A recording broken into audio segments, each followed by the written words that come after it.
You know that feeling when you're scrolling through your phone at midnight and suddenly you've added 3 things to your cart that you definitely don't need? Yeah, me too. Here's the truth nobody talks about. Impulse buying isn't a character flaw. It's not about lacking willpower or being bad with money. It's just being human in a world designed to make us buy things we don't need. But what if I told you there's one simple rule that could change everything? No restrictive budgets, no guilt trips, no deleting your favorite shopping apps. Just a gentle pause, a 48-hour pause. Welcome to the 48-hour rule, a kind approach to breaking the impulse buying cycle forever. So here's how it works. When you find something you want to buy, anything that's not an immediate necessity, you simply wait 48 hours before purchasing it. That's it, 2 days. 48 hours between I want this and I'm buying this. Sounds almost too simple, right? But here's why it's magic. In those 48 hours, something shifts. The urgency fades. That voice screaming, "Buy it now," gets quieter. And suddenly, you have space to ask yourself the questions that actually matter. Let me walk you through what those 48 hours look like.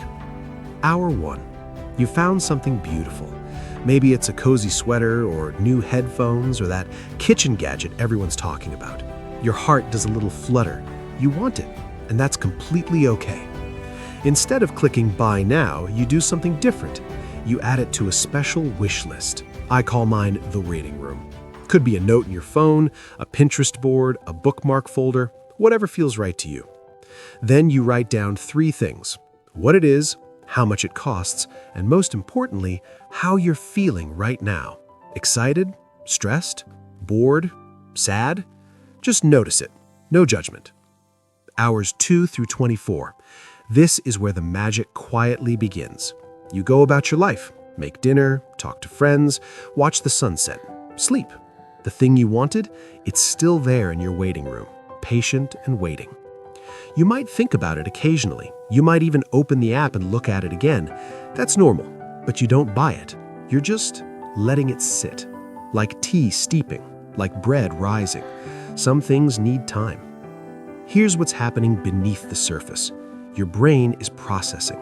The dopamine spike from discovering something new is settling down. And in that settling, clarity starts to emerge. Day 2. 24 hours have passed. You check in with yourself. How do you feel about it now? Still excited, or has the feeling shifted? Sometimes you'll realize you've barely thought about it. The urgency has evaporated like morning mist. That's your answer. Delete it from the waiting room and feel the quiet satisfaction of money saved. But sometimes you still want it. And you know what? That's okay too. Because now you're choosing it consciously, not impulsively. You're in control. The 48-hour mark. This is decision time.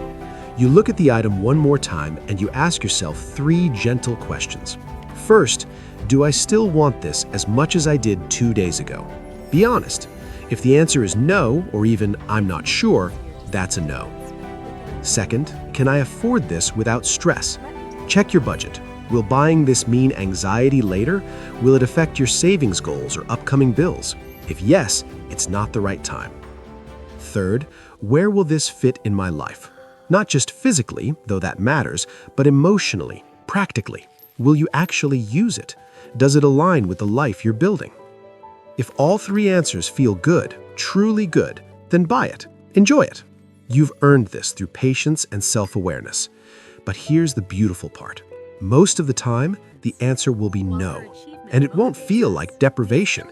It'll feel like clarity. Let me share what this looks like in real life. Sarah used to spend about $300 a month on impulse purchases. Little things, mostly. A candle here, a book there, cute socks, another plant. Nothing terrible, but it added up. She started using the 48-hour rule. First month, she avoided about 60% of those purchases, saved almost $200 without feeling restricted at all. 6 months later, her impulse spending dropped to under $50 a month. But here's what really changed. She started buying things she actually loved and used, instead of things that just caught her eye for a moment. Now let's talk about the tricky situations. What about sales? But it's 50% off and the sale ends tonight. I know. Here's the truth. There will always be another sale. Always. If you truly need something, wait for it to go on sale again. It will. And if you miss this particular sale, you'll save even more by not buying it at all. Sometimes the best deal is the one you don't make. What about gifts? If you're buying a gift for a birthday next week, yes, that's time sensitive. Use your judgment. But if it's a just because gift or something for a birthday that's months away, waiting room. How about things under $10? Small purchases are actually where most impulse spending happens. They feel harmless, but they add up faster than you think. I still use the 48-hour rule for small stuff, but I keep a separate tiny treats budget of about $20 a month. When that's gone, everything waits 48 hours. Here's how to make this actually work in your daily life. Set up your waiting room right now. Seriously, pause this video if you need to. Create a note in your phone titled 48-hour rule or make a private Pinterest board. Make it easy to add things to.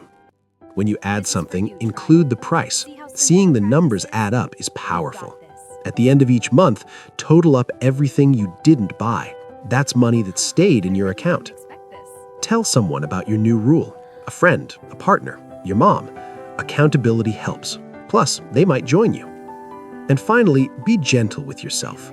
If you slip up and buy something impulsively, don't spiral into guilt. Just notice it, learn from it, and keep going. This isn't about perfection, it's about progress. The 48-hour rule isn't really about waiting, it's about creating space. Space between wanting and having.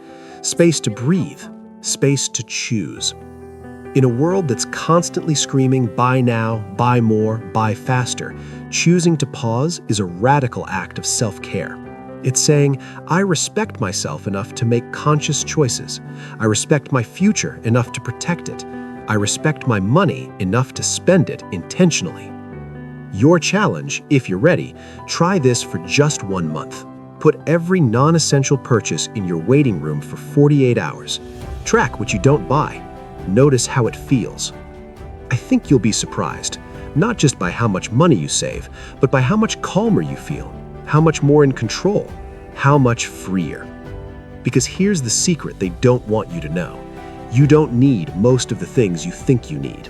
And once you realize that, everything changes. Thanks for spending these 10 minutes with me. If this helped you, maybe it'll help someone else too. Share it with a friend who's trying to get their spending under control. And remember, you've got this. One 48-hour pause at a time.